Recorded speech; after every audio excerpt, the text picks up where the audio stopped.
So, so now we talk about metrics. How many of you have metrics to track the effectiveness of your training and onboarding program? I see one person nodding his head, so that's great. Anybody else? A couple more, so that's good. So yeah, most companies we see don't have metrics.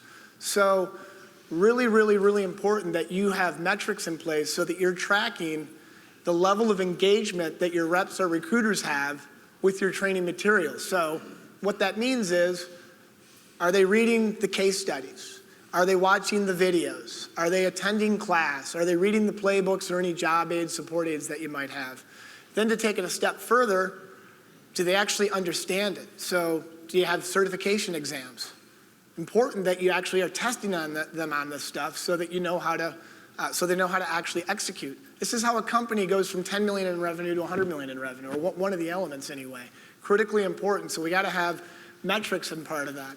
In addition to that, we also want to think about the metrics, and Jerry kind of touched on this with the PMP and the metrics. We also want to think about what metrics are we going to hold our reps accountable to when they're on the phone that ties back to the training that they were taught so that we know that they're actually applying the training and they can execute.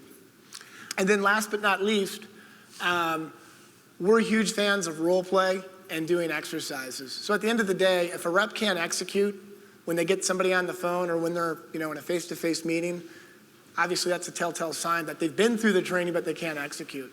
So really important that we're taking the time to make sure that they can do that. And so those are some of the key elements from a metrics and performance tracking standpoint that you absolutely want to be tracking. One thing on metrics real quick. When Dan said metrics, and be honest, how many of you went, ugh?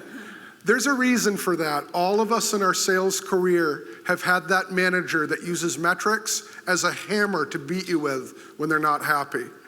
Metrics are a critical part of our industry, but they've so often been misused that now people detest them.